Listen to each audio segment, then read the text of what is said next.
Calling Up community. I'm Claudia Alick, and today I want to share an old essay with you. I wrote this in 2016, way back in the day.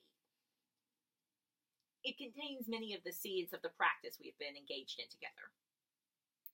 Why I Argue on Facebook, December 31st, 2016. People asked me if I am looking for fights online. I'm like, nah, but I am learning from those I disagree with. I am studying their rhetorical volleys. I am evolving my own thinking. I am whetting the knife of my intellect. I'm practicing how to transform adversarial exchange into cooperative meaning making. This rough discourse is how we learn to understand and communicate. It improves us. Well, it improves me. Now, in these Facebook exchanges, there are patterns, repeated phrases, and reactions. I appreciate the affirmations, but honestly, it's the challenges that are most productive. Sometimes they fact check and correct, but in practice, this is rare. Sometimes they force us to go deeper. Sometimes they highlight what we're saying and embody the point that we are making. On Facebook, advocating for something attracts its opposite. Oftentimes, I'm advocating openness and inclusion. When I share stories of positive outcomes, I get likes, but not a lot of comments. When I share stories of the negative repercussions of white supremacy, male supremacy, heterosexism, ableism, there's a lot of interaction. It attracts people who want to defend or deny white supremacy, male supremacy, heterosexism, and ableism. Some get upset when I use words like white supremacy. My specificity is frightening, apparently. They recoil, strike in fear and loathing. They call me ignorant. They call me fool. They accuse me of attacking them. They tell me they feel sorry for me, that my views are laughable, that I'm misinformed. I am not hurt by their language that is meant to hurt me. I am hurt by the knowledge that they're acting on their beliefs in the real world. I'm hurt by the repercussions of their individual actions. Some people online are trolling. They get pleasure in upsetting people. They are inconsistent, inflammatory, and cruel. In my experience, they have been mostly male and advocating for white supremacy and heterosexism primarily. These participants are best blocked quickly. They poison and confuse discourse. I'll admit, sometimes I am venting my spleen in a safe space where fisticuffs come in emoticons. I'll find a conversation that is clearly racist and weigh in with articulate viciousness backed with verified facts.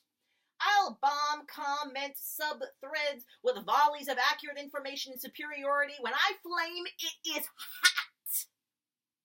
I always feel vaguely satisfied and also guilty after these exchanges.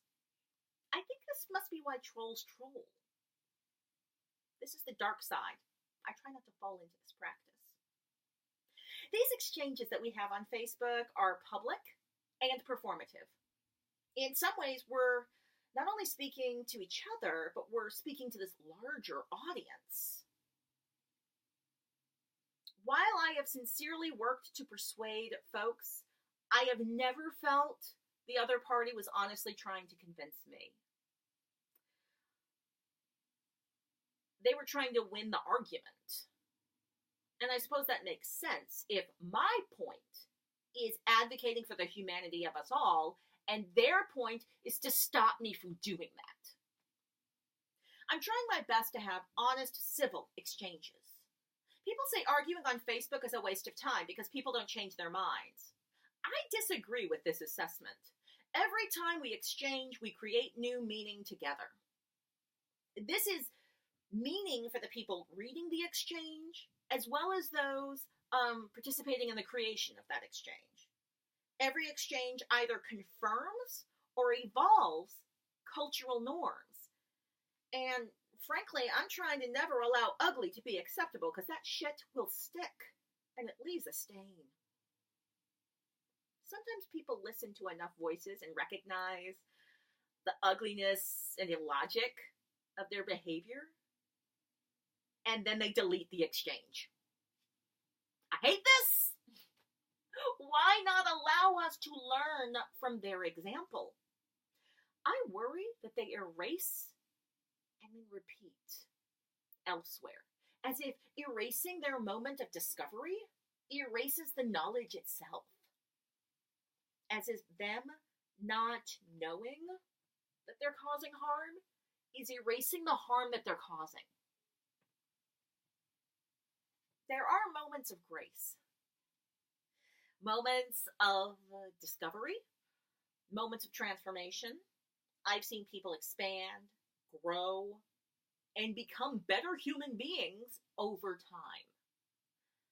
Any space can be beautiful if it is full of beautiful human behavior.